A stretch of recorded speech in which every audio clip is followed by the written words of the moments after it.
Welcome to week 2 of EGF Leads, the Electronic Gaming Federation initiative to engage in information sharing among esports communities at universities across the nation.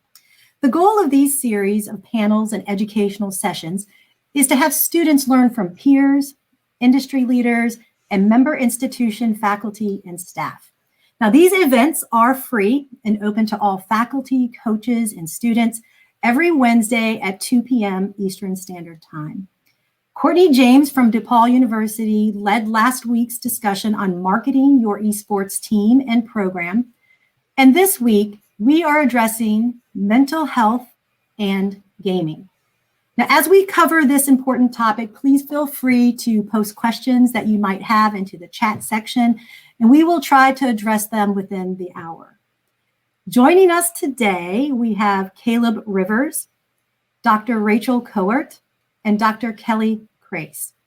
Now, Caleb Rivers is a senior at William&Mary, majoring in Japanese studies. He has been gaming competitively for 9 years and winning some 20 tournaments or so since 2011. Now, during those years, he witnessed and experienced what many gamers encounter: burnout and fatigue. His desire to help fellow gamers succeed and flourish drew him to the need for mental wellness awareness and programs that coaches and parents, players, and leagues could implement. And this year, Caleb is our esports pioneer for wellness at William&Mary, as well as our SMASH coach. Welcome, Caleb. Thank you. Dr. Kowert is the research director of Take This, a mental health organization providing comprehensive resources, support, and consultation tailored for the unique need content creator for Zeitgeist, which can be found on YouTube, where she explores the science of games. She has published and spoken on a range of topics relating to the uses and effects of digital games, including its impact on physical, social, and psychological well-being.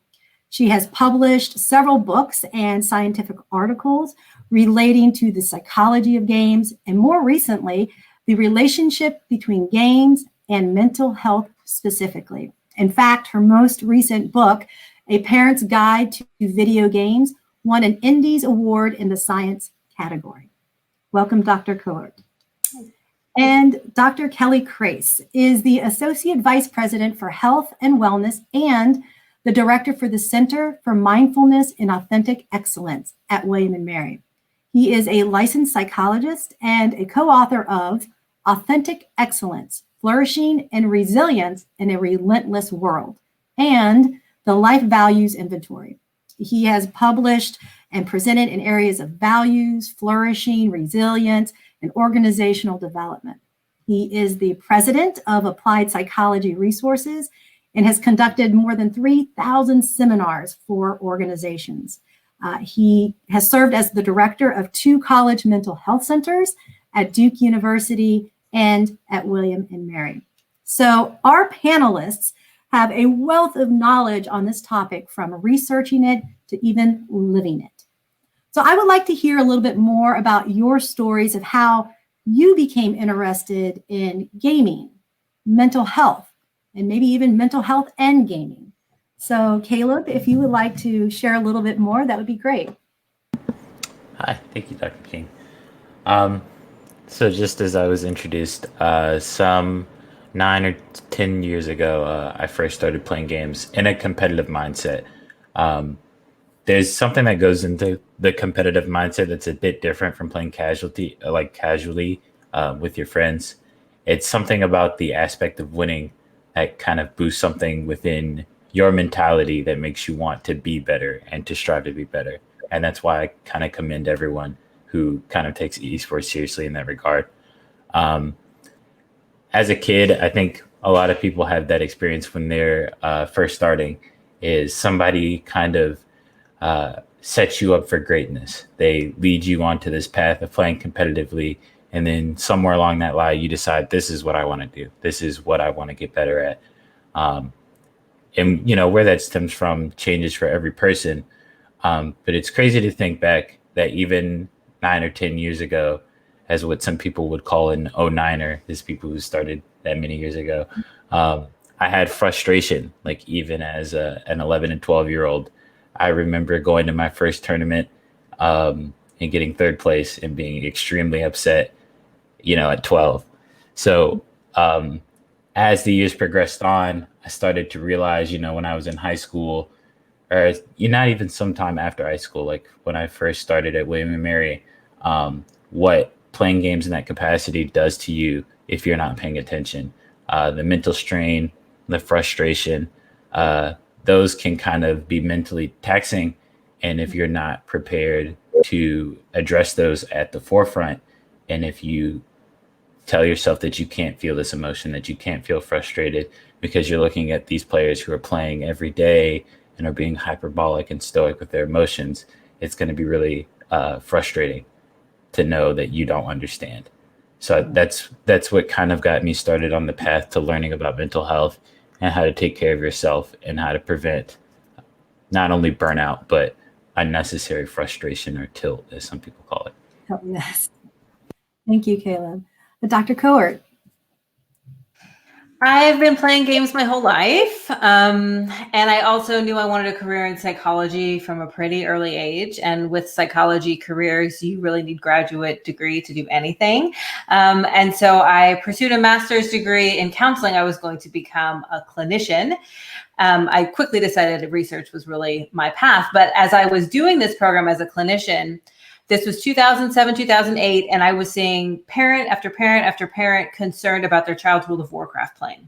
And they were all coming in with the same concern. My child is alone. They're in a dark room. I feel like they're playing too much, and it's doing something bad. It's having some kind of maladaptive impact on them.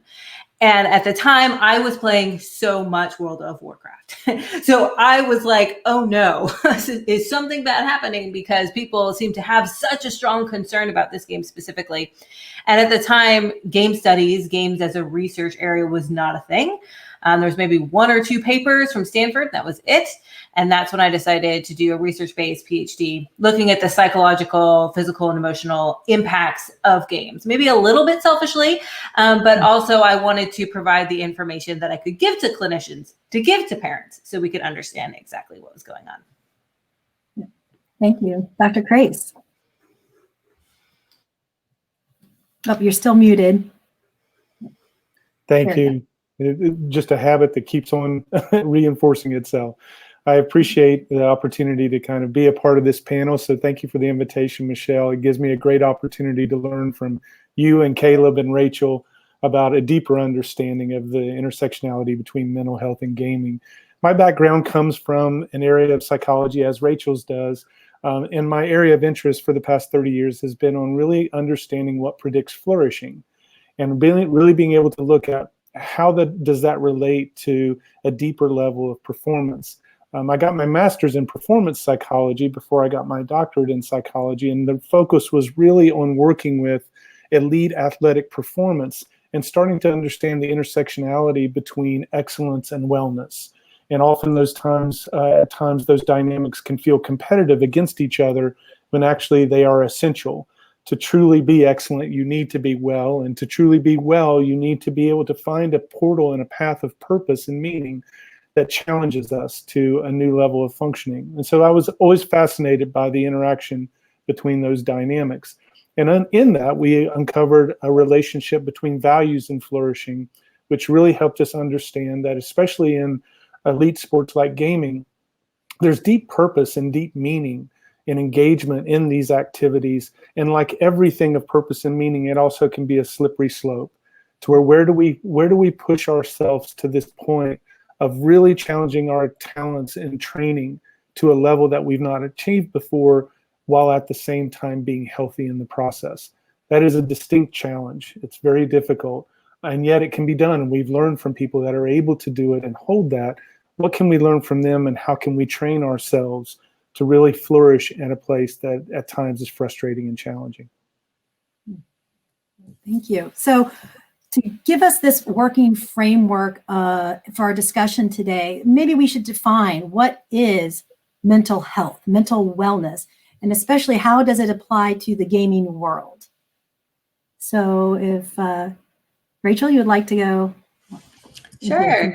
I can give a nice formal definition of mental health, a state of well-being, where a person realizes that they have the abilities to cope with the normal stresses of everyday life. I guess in the context of competitive gaming, like Kelly was mentioning, it's a little different because it's not normal stresses that you're dealing with. It's extra high level stresses that you're dealing with. So I think mental wellness in this context would be slightly different. And I'd love to hear what Kelly would say about that. Yeah, I would agree with Rachel in that. In terms of us looking at this aspect of mental health, one of the areas that we were most fascinated by is how people were defining flourishing, which is taking that mental health into that level of not only sustainability, but a deeper level of mental health. And so we operationalized and we defined flourishing by a consistent level, not a perfect level, but a consistent level of productivity, fulfillment, and resilience. And that also aligned really well and was correlated really well with the notion of wellness and well-being. And so when we're flourishing, we feel like we're doing good work, we're performing well, we're doing well in the things that we want to do. But we also find fulfillment and meaning in that work. We're not just chasing our tail. We're not just busy for busy's sake. So we're doing good work. We're finding meaning in that work. And more importantly, is as Caleb mentioned and as Rachel mentioned earlier, is we find ourselves to be resilient through the hardness and harshness and frustration and the emotional variability of being engaged in things that are hard. That's really mentally healthy. So mentally healthy doesn't mean we're not affected. It doesn't mean that we're steeled at this place to where we don't feel anything. In fact, being affected and being engaged at an emotional level is so important for high performance. It's how do you hold that in a healthy way? So at William & Mary, we talk a lot. We never use the term stress reduction because stress is a function of importance. So we want you stressed because we want you engaged in things that matter to you. We just want you to hold that stress in a healthy way. And that's kind of what we talk about, is that ability to hold stress in a healthy way and to be resilient while engaged in things that are purposeful to you. And I think that builds off of what Caleb was saying earlier about some competitive gamers hyperbolic or stoic and that it does not affect them. So Caleb, why should we be concerned about mental health and wellness in gaming, in the gaming community? Right. So mental health takes as like a definition, as a basis, to me, I think it means enjoying the game that you're playing or enjoying the thing that you're doing. Often you'll see people who kind of specialize in a game, who play a lot of it. They'll say, I hate this game, but then they'll still play it. And that's a core part of mental health. It's to still find enjoyment in something, through the stress, just like Dr. Crace said. It's still about persevering and enjoying yourself, even in these moments where it seems like, you're feeling overwhelmingly frustrated. So I think without the focus of, understanding your frustration and understanding what's going on inside your head and being able to control that, a lot of your enjoyment from playing games just is going to go to waste. So I think in that regard, it's really important. And then, so gamers dealing with burnout or anxiety or depression, how can you, as a fellow gamer or even a coach, Caleb, I know you're a coach, how can you identify, what are some signs and symptoms that maybe those you're gaming with that you can pick up on? We can go to Rachel if you want to talk about some of the signs and symptoms of that. You see that? Yeah, I mean, burnout is more than just being overworked. I think Caleb was just touching on this. It's irritation, it's apathy, it's excessive guilt or self-doubt, difficulties concentrating. It's basically the opposite of mental wellness. So I love the way that Kelly said it: productivity, fulfillment, resilience, right? Mental wellness, you have a sense of purpose, you have a strong sense of self, you can effectively cope with this stress, you're enjoying life, you're enjoying the game that you're playing. So if you're experiencing irritation, apathy, excessive guilt, excessive self-doubt. I mean, I think an important thing to keep in mind as a coach, and I'm sure Caleb can point on this, is the fact that esports is highly competitive. It's not, a lot of parents, I feel like, have the misconception that it's just like funsies on the side, but it's like just as highly competitive as any other sport that you would compete in at the collegiate level. And so we have to really be aware of these signs and when things maybe take a turn from not enjoying it anymore. Mm-hmm.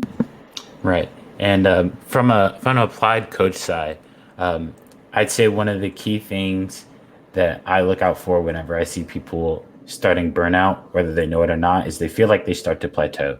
And I think plateau is really the start of improvement, because what plateauing means to me as someone who, analyzes a lot about games is it means that the player understands their mistakes a lot more than they perform on them. So they'll understand what they're doing wrong, but they haven't applied it yet. And honestly, the first thing that I say to players who feel like they're plateauing is you can take a break. It's fine to not play for a couple days just to mentally reset yourself. But a lot of people have this impression that when they enter esports, they have to play every single day. And that's mentally taxing. That's almost impossible to be able to put yourself through that every day. So after someone mentally resets themselves for as long as they feel comfortable, the next thing is to learn. It's to, how do I build upon myself so that I'm ready for this next challenge? And that the next time this situation inevitably comes, I'm not feeling frustrated and I'm not feeling stressed, but I have this extra understanding that I can now apply so that I can improve in more ways. Mm-hmm. And Dr. Crace, in your years of working with athletes and helping them to identify some of these signs and symptoms, what have you seen? Yeah, I think I just so appreciate Rachel and Caleb's perspective on this. And it's why it's so important for us to have scientists and researchers like Rachel to be able to really deconstruct and really educate us on the specifics that go beyond a term. Because so many terms have so much connotation. The term burnout, the term anxiety, the term depression. We really need to deconstruct them and understand them on a continuum so that we know the right way to intervene. For instance, in our work on burnout, we learned that there's actually 3 stages of burnout. The first stage is staleness, to where you're just finding not as much enjoyment and you're finding yourself kind of in a rut. And then the next stage is overtraining, where you're starting to experience, like Caleb said, a plateau effect where your performance is being affected. And it's not until you move into the third stage of burnout where actually biological changes are happening in the body, like your resting heart rate is higher than it normally is. And what we've found is when you get to this level, this third level of burnout, the only known effective intervention is to leave it for a while, is to change your environment. What we want to do is be able to intervene in an earlier stage, in an earlier place, and intervene with strategies that can help prevent burnout and also intervene at an earlier stage of burnout so they don't get it to where the only step they have is to leave. It's the same thing with our terms around anxiety and depression. These things can become so clinically oriented so quickly. And so a lot of times we pathologize these terms when often, for instance, we'll have students that'll come in and say, I'm depressed. And when you listen to them, what you soon realize is, well, you're depressed because something depressing happened. That's a very healthy, normal response. That's not clinical depression. That's a different thing. And you're anxious because you're engaged in something that matters so much to you that you're engaged in that and you're nervous about it. So it's about really, what do we really mean when we say these terms? Because some of them are just a very normal, appropriate part of engaging in high competitive athletics, such as gaming. And then there are times when it moves into that clinical realm. And as we understand this better from our work, that allows us to step in and not over-pathologize when someone is not clinically depressed, but they're not enjoying things. And it's challenging some of the old platitudes. Like for the longest time, we always heard that striving for happiness was the key to flourishing. Striving for happiness does not predict flourishing. So we don't have to be in gaming and be happy all the time. We can be frustrated. We can sit there and say, I hate this. But then as soon as someone tries to take it away, you'll fight to the death to keep it in your life. That's meaning. That's purpose. And it's about striving for meaning in this rather than striving for an emotional state that can be so variable and is just a natural part of participation in it. And you touch on the different stages and a time to intervene. So why do you think there's a stigma to getting help or seeking help when you start to feel yourself go through those stages? Well, in terms of our culture, and I know Rachel and Kayla can speak to this a lot too, as well as you, Michelle. I'd love for your thoughts and perspectives on this, but we still have a culture that provides a level of attachment of weakness or less self-reliant or shame that's associated with the aspect of asking for help. It is interesting. A lot of the anti-stigma campaigns are working. We are finding that people are reaching out for help more and more, and so they're being vulnerable in a good way. They're being open-hearted and open-minded, and it's because they're starting to see that unless I'm well, I just don't perform very well. But it's like we have talked about before, and I've heard Caleb mention, I love his perspective on this, is that when you move into this upper echelon of competitive excellence, the thing that often makes the difference is the mental psychological side of it. And if I show any type of weakness in there by saying that I believe mental health is an area of weakness or sensitivity, that gives other people an advantage. And so it becomes very personalized as what does this say about me? Fortunately, I think there are some really good efforts around anti-stigma that are starting to, through popular people that have popular athletes that have gone out and said, I have sought help. Sometimes the most self-reliant, independent, resourceful thing you can do is to access the resources and the support that are around you. But it's being able to see that it's also shifting with stigma a little bit. It used to be the stigma of reaching out for help. Now that's starting to shift a little bit. The stigma is more as not, do I reach out for help or not? It's more about, do I feel confident that when I do reach out for help, will I be helped? It's really about, if I'm going to take this hard step, I need to be able to trust and know that help is out there to do that. And that's what we're trying to do so much as with our wellness campaigns, is make sure that the resources are helpful when they have the courage to reach out for that. Yeah, so Caleb or Rachel, any thoughts? I have so many thoughts. I have so many thoughts. First of all, when Kelly was talking, I just want to be like, preach, yes, everything that you're saying. Take this, for example, we've tried to get top esports players to talk about mental health aspects of their careers. And so far, every single one of them has turned us down because they don't want to say anything, because they do still think there is some stigma around it. But to your point, talking about it and knowing that there would be some support there if they do talk about it is really the best thing we can do as parents, coaches, and mentors. Provide positive mental health attitudes that includes an environment of mental health treatment seeking. So for me, I think the biggest stigma barrier we have, especially when we talk about esports, is low levels of mental health literacy. It's not unique to esports, but it's definitely apparent. So what I'm talking about is having the knowledge and beliefs about mental health that aid in recognizing them, like we were mentioning earlier, recognizing it earlier, managing it, and treating it. So there was a 2019 study in the British Journal of Sports Medicine, and they reported that stigma is the main reason elite athletes with mental health challenges don't seek the help that they need. And the quote is, athletes fear, possibly rightly so, that disclosing mental health symptoms or disorders would reduce their chances in maintaining or signing a professional team contract or an advertising campaign. So the same applies for esports players. They don't want to seem weak. They don't want to seem like they have a problem. But if we as a community support these positive mental health attitudes and say, let's identify what the problem is and let's manage it and let's treat it so we don't have to get to stage 3, which is the extreme, like now you got to walk away. I think the more we have these discussions, the more we're going to see that in the world of esports. Caleb, what are your thoughts on seeking help and the stigma with that from what you've seen? Right. Often I see players, I know I've experienced burnout myself, and it really sucks to have to walk away from something that you cared so fondly about. And that's why I took this chance to try to make sure that hopefully doesn't happen to a lot of people that I know, and a lot of people who end up playing games that they love and have to walk away from them because they're mentally unable to, find happiness or even flourish in the things that they enjoy doing. So I think approaching it early is really a really great step about it. And I think from a player aspect, one of the easiest things to get taken advantage of in an esports situation is when someone knows you're upset, is when someone knows that you're tilted or you're frustrated. People are going to take advantage of that. And if you tell other people that, and if you make it known that you're easily frustrated, then it's going to feel that plateau effect that we felt earlier is going to feel even more severe, because now it feels like you have to cross a double challenge in not only how you're playing, but how you're thinking about playing. So I really applaud the effort to reach out to players before they start feeling the effects of their plateau and before they start feeling the effects of their mentality taking control of them. That way they can go back to enjoying the things that they like doing.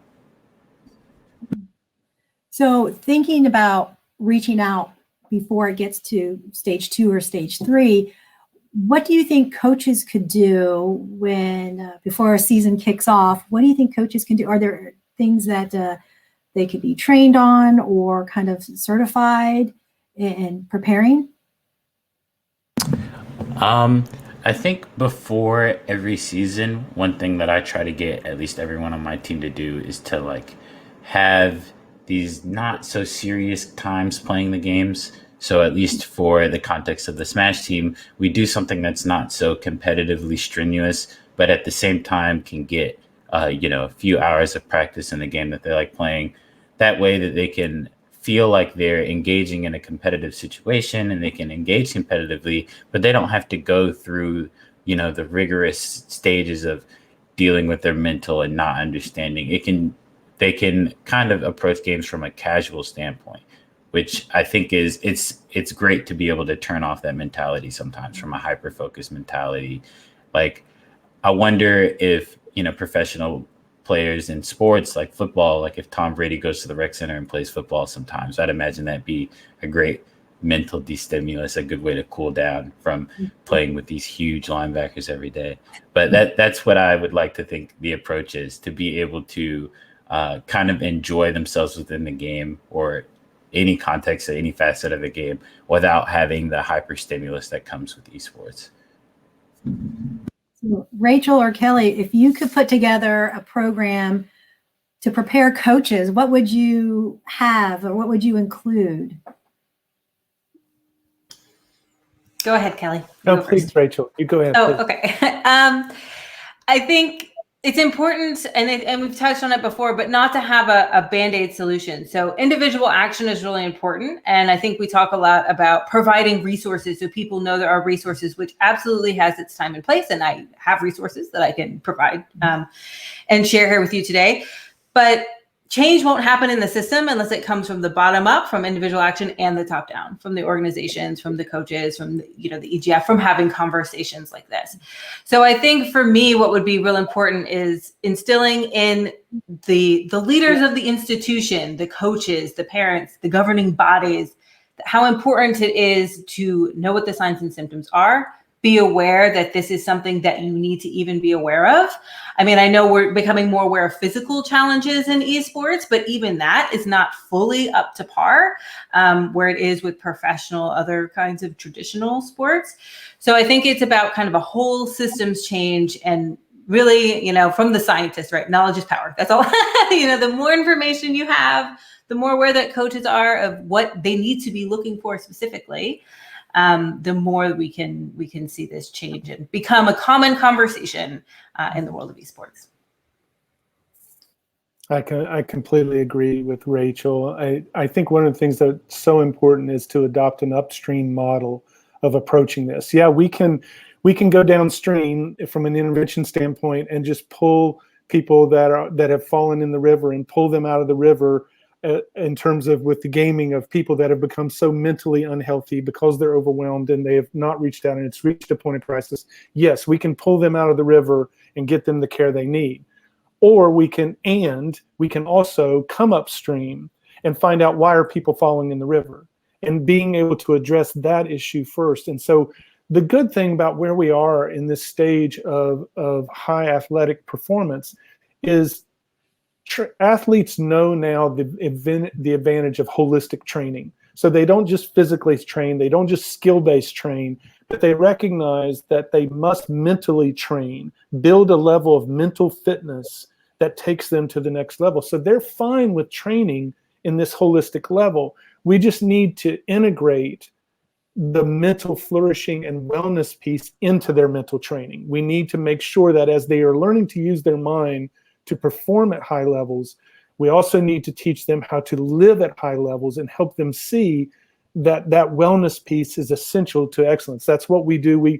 Most of our upstream work is to take them from the very natural way of being more fear-based, of a model that's more fear-based, and moving them from a fear-based excellence model to a deeper level of authentic excellence that bridges this deeper level of resilience and productivity and fulfillment. And so we always say, give us a semester, give us a couple of months. You'll see, you'll make better grades, you'll perform at a higher level, you'll find more fulfillment in what you're doing.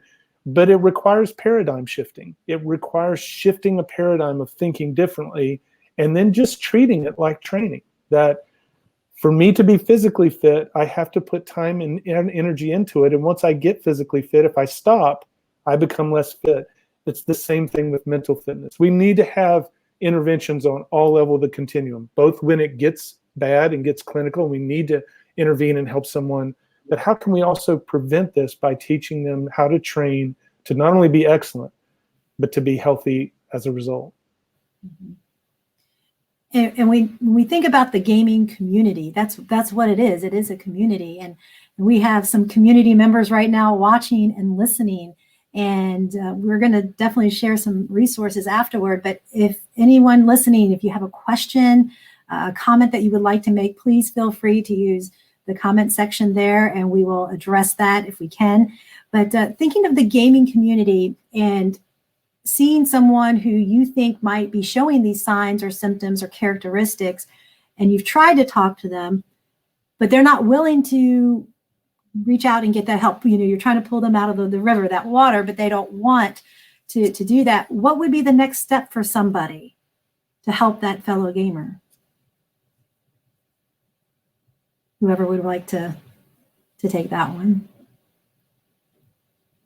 I mean, I have thoughts, but I kind of want to hear what Caleb has to say because he's been in it. He's been in it. One of the hardest things to get people to do is listen, especially if someone is competing just like you. It's hard to tell them information. So I definitely can align myself with that plight. I've been stubborn before, and I know what it's like to see people who are stubborn. And it's just a single step to understanding.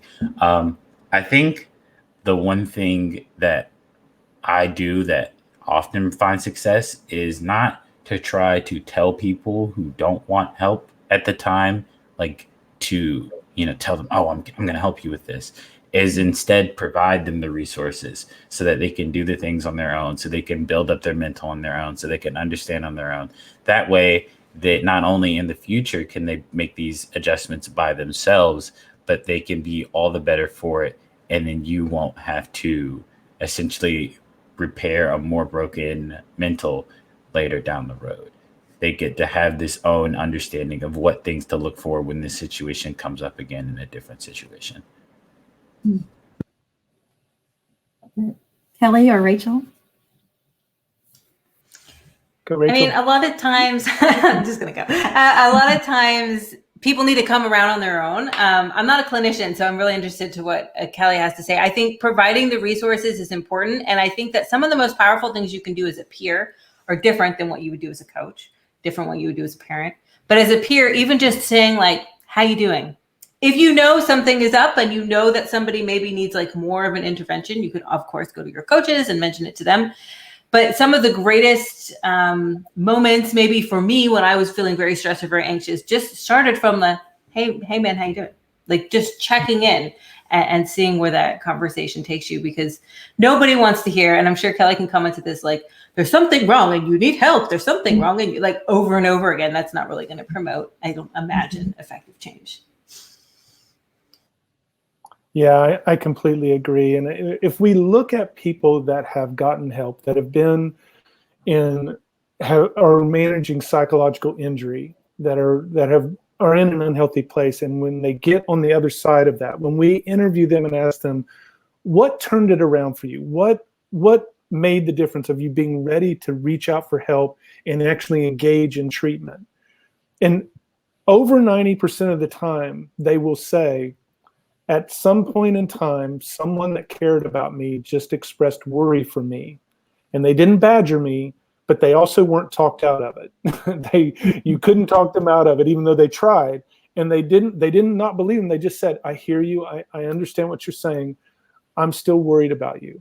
And what they would express their worry is they express their worry about things they could see and observe, not interpret or try to diagnose of, I think you're thinking this. And one of the things that we most resist is if anybody comes to us and starts with the sentence of, you need to do this, you need to get help. We just automatically resist that.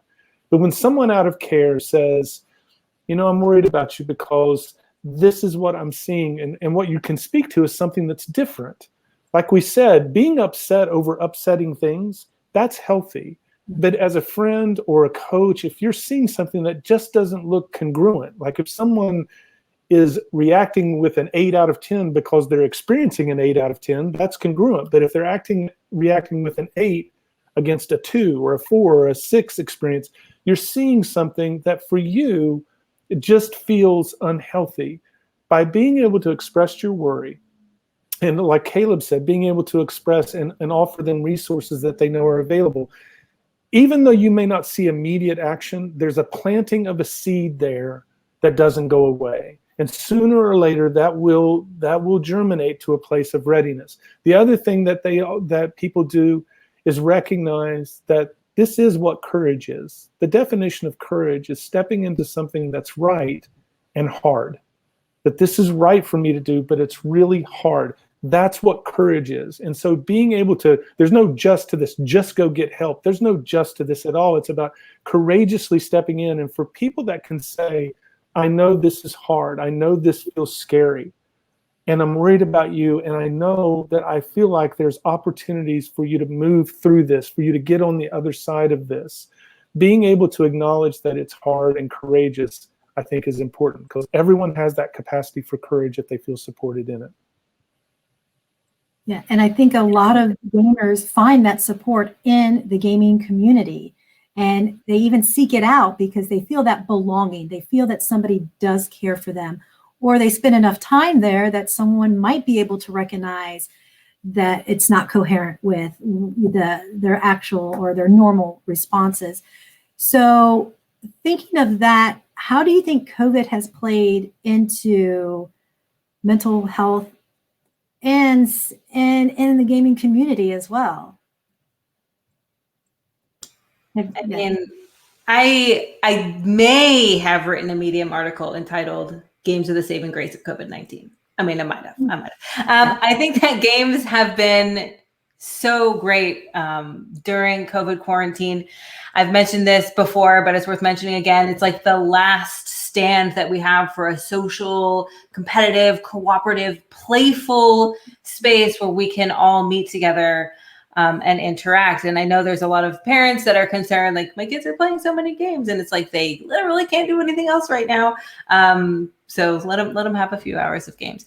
But generally speaking, games have been, in the preliminary research that's coming out of the first year of COVID, they have been a positive impact on mental health over the last year. There's some work coming out from Sebastian Dietrich from the University of York. It's not published yet, but he has talked about it publicly. If you want to look him up, if you want to find those talks, that people are returning to nostalgic games, and people are really turning to games as a place where they can have, fun, which a lot of people kind of skip over that outcome when we talk about games, but they are fun and interactive. And so I think games have been amazing. I just also want to point out, everyone has the capacity for courage if they feel supported, is the quote, Kelly, that I am taking with me like everywhere.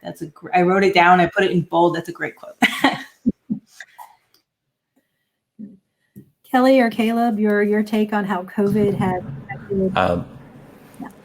From an esports perspective, I have to say that one thing that a lot of players overlook is that they need to make sure they find comfort zones within their own home. So before COVID, a lot of people, what they do is, to take a break from their games, they get up and they walk around, or they go someplace else and they take breaks and they walk around. But with COVID, a lot of people's work areas, relaxation areas have all kind of condensed to the same place. And it can make someone feel overwhelmed when they're ready to take a break and then they don't move physically from the same spot, like physically from where they are. So I think that while this while games during COVID-19 has definitely benefited a lot of people, it's allowed a lot of people, to have a lot more fun, connect. I think there was also a really kind of like large spike in burnout within esports players who just weren't ready for what the extra time was going to bring them, expecting a lot of improvement, but seeing the same improvement and kind of feeling burnt out by that. So I think this talk kind of comes at a really important time for people in the middle of this pandemic, where you need to make sure as a player that you're taking adequate breaks, and even standing up if you need to mentally reset yourself, because sometimes it's going to take a little bit more than just turning the game off. Mm-hmm. Kelly? Yeah, I completely agree with that. And a couple of things that have happened is, one of the things that the pandemic is starting to teach us is we're learning for each of us that there's somewhat of a shelf life or expiration date on our natural coping patterns.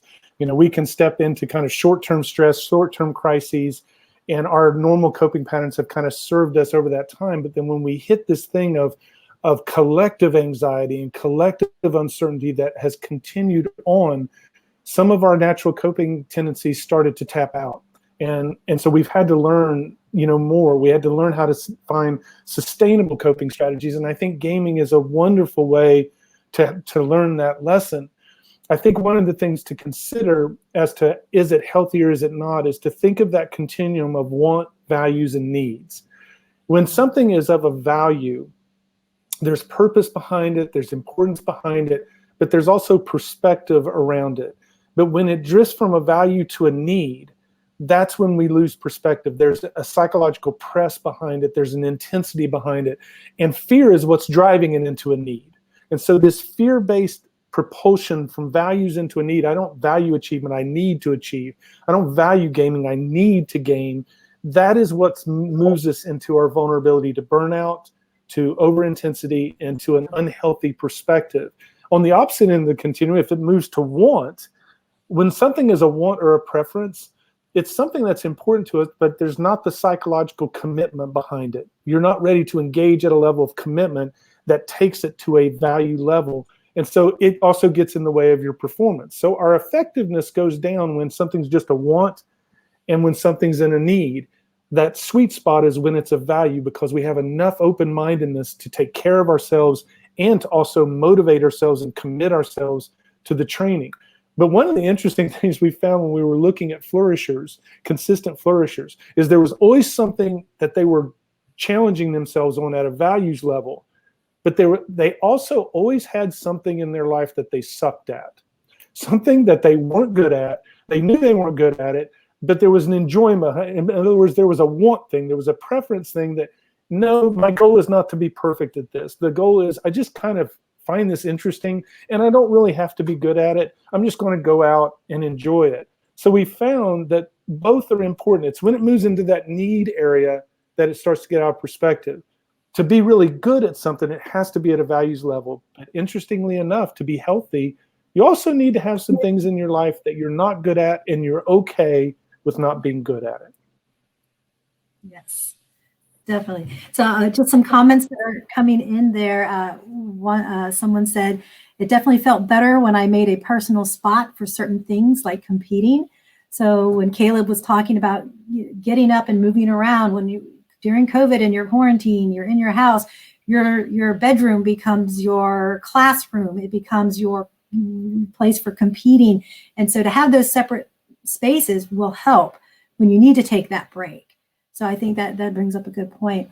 It looks like there's a question here. It says, do you think there's benefit in the mindset for a player if they look at the game or games they compete as more of practicing a discipline, acquired skill, rather than just a video game they play for fun? And then it goes on to say, or is it better to keep focus and having fun playing before worrying about improvement? What are some thoughts on that? From an applied standpoint, I think it's both. I think in order to want to kind of hone yourself at a game, you need to find the enjoyment in it first.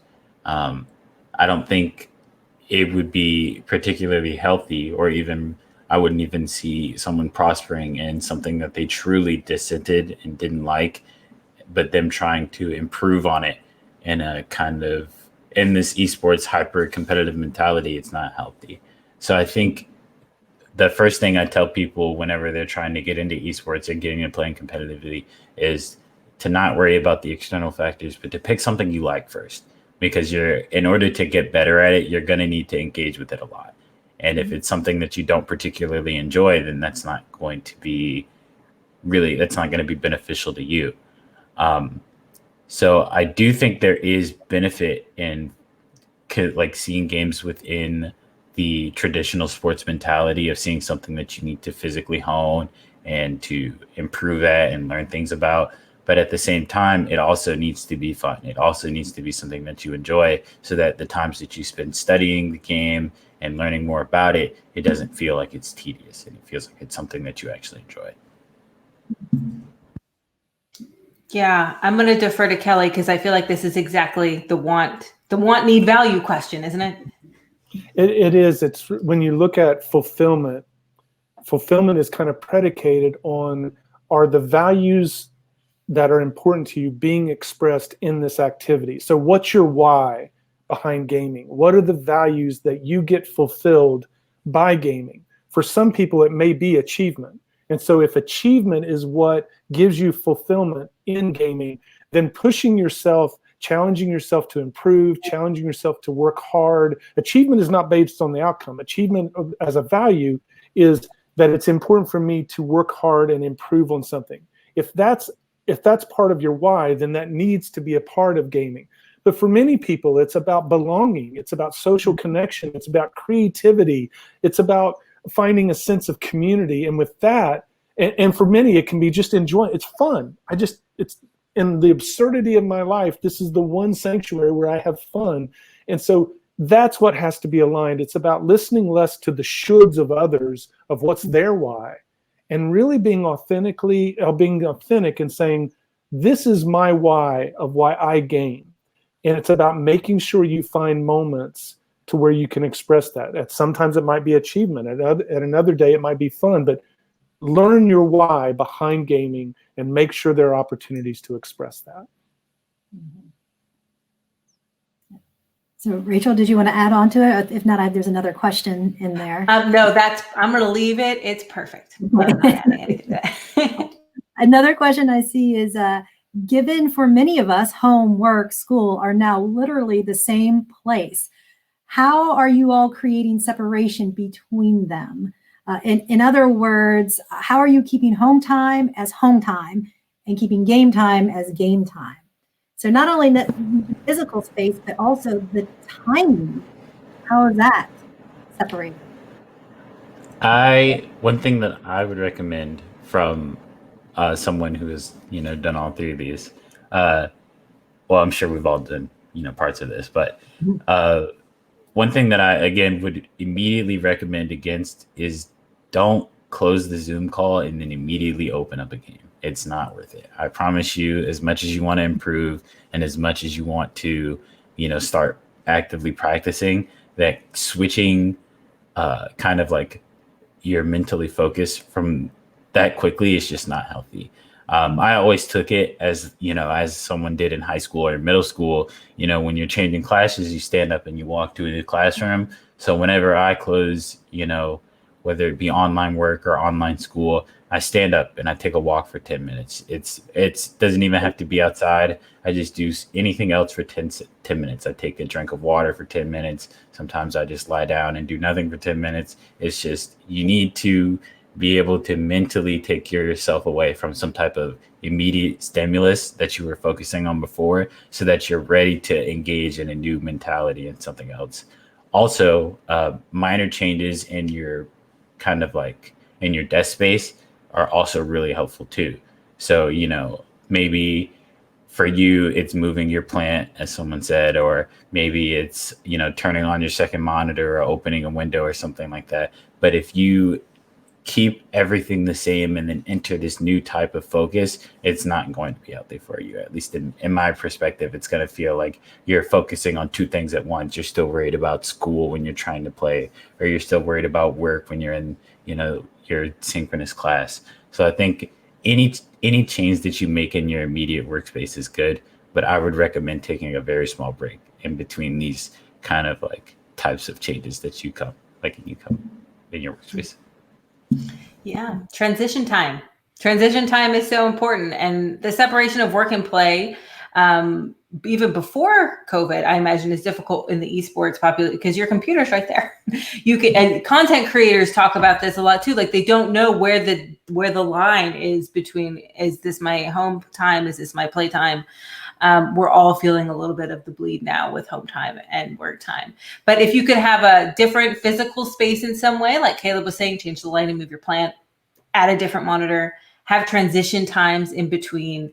It does a world of difference for refocusing and just knowing this is time for this and this is time for that. I'm also a huge fan. I have about 700 physical planners on my desk of planning your time. Like literally from 2 to 6, I'm doing this. And yeah, I could roll out of bed and I could play Smash, but I'm not going to because I'm doing it between 4 and 6 because that's what I decided to do. And it really helps you mentally compartmentalize. Otherwise, it's just what we're all doing now and living in a perpetual Groundhog Day. We like structure. Humans love structure and humans love boundaries, and you need to give yourself those. That's so true, because the pandemic has really, it's created a blended life. There's no boundaries between our many roles. When the universe provides natural boundaries, we just want to appreciate those. But when our boundaries become more porous, then we have to be the one to assert those healthy boundaries among our roles and among our environments. And that's hard, but it's important to try to clarify what are the boundaries that are most important to me, and how do I communicate that to others around me so they know. They don't just have to read my mind. They know that this is something of value. And it's important to use that values terminology, that this is important to me. Instead of I need this and waiting till it gets to a point of intensity, like I need you to leave me alone, I need this space. It's about reaching it beforehand and talking, having those conversations. It's important for us to have these boundaries in that way. Mm-hmm. And you talk about how during these times we now have to assert these boundaries, and maybe we've never been taught how to do that before, and has always been sort of naturally done for us. So learning how to do that is important. I think one of the last questions we have here, it says, as workers, we talk a lot about life and work balance. Games impinge on both. My players are trying to progress in an activity where the hours put in are the biggest correlation with skill. Any comments on finding the sweet spot between gaming and social or school and life, and structured versus unstructured training? I'm so glad that question came up and brought that up, because it's one of the biggest platitudes that we use around wellness that research has shown doesn't hold up. Striving for work-life balance does not predict flourishing. It actually gets in the way. It actually predicts languishing. We become so oversensitized as to whether we're balanced or not balanced, and at the end of the day, we chronically evaluate ourselves as either failing to attain balance or being resentful of the world for not allowing us to balance. People that flourish don't strive for work-life balance. They actually strive for something different. They strive for work-life harmony. And what work-life harmony means is they start every day and ask, of the things that matter to me, what's the right devotion of time and energy of those today? So if they have 3 things, instead of trying to strive for 33, 33, 33, they say, what's the right devotion of time and energy today? And one day it may be 90% this, 5% that, and 5% that. But the difference is they ask that question every day as if they've never asked it before, and they allow the answer to be different. And we find that when you focus more on harmony, you actually experience more balance. You experience a sense of centeredness. And so it's really about trying to strive more for work-life harmony instead of balance. Imagine an orchestra playing in a balanced way and how awful that would sound instead of a harmonic way. We have to kind of do the same thing with our lives. Good, thank you. I had one question emailed to me, actually. It says, I'm a parent of a gamer, and when I hear him yelling, I tell him not to get so angry or upset with his friends. My son tells me, this is the way they communicate, Mom. Is my son experiencing normal, healthy interaction with those he's gaming, or should I be concerned?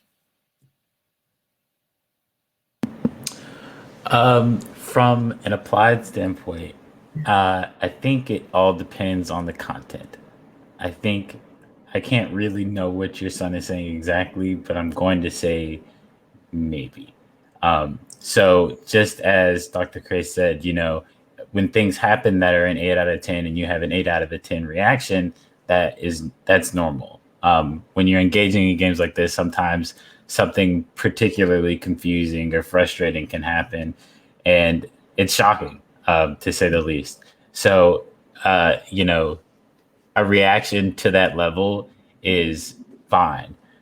But if, your son is having multiple constant anger spouts, it could be a sign of burnout. That could be a sign of that he's feeling like he should be improving more than he actually is, and he's mentally reached this place where he's starting to plateau, and that he wants to get better, or he doesn't know how, or something has come between him and his mentality that's preventing him from kind of understanding more so that he's less frustrated. So I can't really provide a definitive answer in this case, but I will say it's not uncommon to be that upset occasionally, especially if the game is particularly stressful. I have to say something because I get on this soapbox all the time. And Caleb actually touched on it at the end about frustration. So there's relatively new research out of the Oxford Internet Institute that finds that from the outside, it looks like anger and aggression, but on the inside, what you're experiencing is frustration. So I'm not particularly aggressive. I have broken several mice playing first-person shooter games. And I can tell you it's frustration because I'm terrible at them. So I don't know your child, right? I can't say whether this is normal or not, but I can say that research suggests that it's not anger and aggression. It is frustration. So like Caleb was saying, whether it's burnout or whether it's just highly competitive game, or whether he really wanted to beat his friend at that match and he didn't, it could be any of those things. I completely agree with Rachel and Caleb. And to remember, too, there's a difference between reaction and conclusion. Someone that's having a reaction to something, if it's typical, like Caleb said, is it a typical reaction or is this atypical? Is this something new that you're seeing that looks very different? And being able to speak to that can be important. But there's a difference between reaction and conclusion. Reaction is in the moment, an expression of an emotion that might be important to express. It's when it becomes a problem is if they start making conclusions about themselves or the world or the future from that reaction. So if they have a reaction and then they go and they continue to engage, that's very different than at the end of the day, you see him constantly saying, I'm terrible at this, I suck at this. That's a conclusion, which is different than a reaction. And Rachel, correct me if I'm wrong, I think I remember reading an article that you wrote about suggesting that the parents spend time in the room with their kids as they play.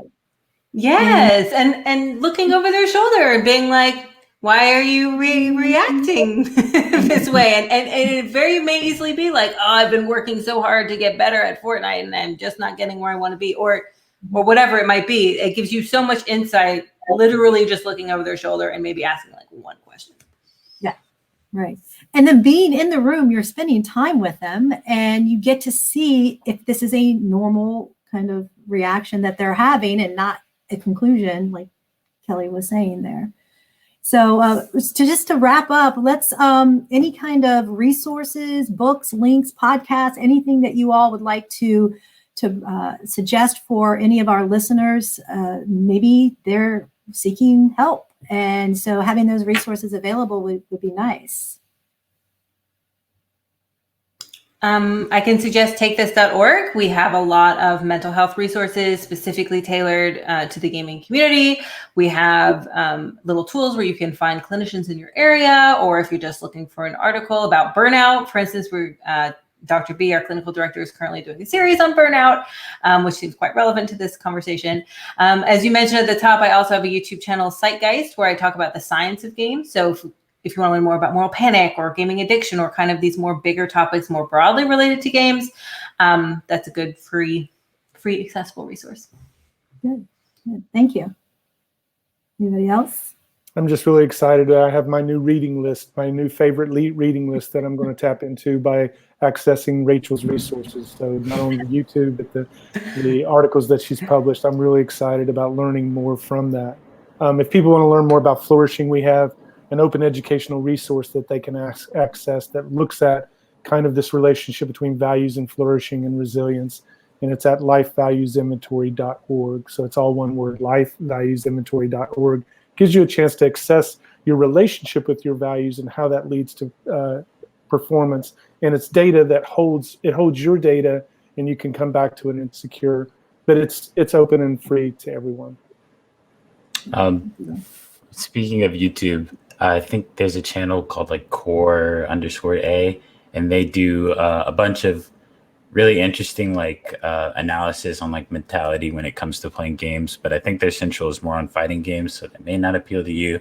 But you can, right, Core A Gaming, you can watch their videos and make your own conclusions about how mentality affects you and how you play and things like that. But I would at least recommend them checking them out in your free time.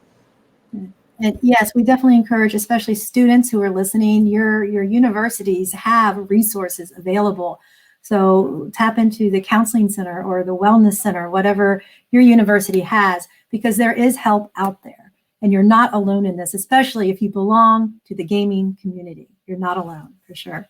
So I want to thank our panelists today. Michelle, I think it's real important too for them to also feel free in coaching the counseling. When they go to a counselor at the counseling center, it's okay to take time to explain to them, this is what my life is like as a gamer, so that they can educate the counselors to really be a helpful form of support. Excellent suggestion. I have done that myself. I go into a counseling session and say, this is what my life is, and this is what I'm looking for, and this is how, you have the expertise and the skill, but how can you give me the coping skills to manage my life in this setting? So yeah. So I definitely want to thank our panelists today for lending your voices to such an important topic in the gaming community. And tune in next Wednesday, February 17th at 2 p.m. for our topic on content creation for live streams. So until then, everyone, stay safe, stay healthy, and game on. Thank you.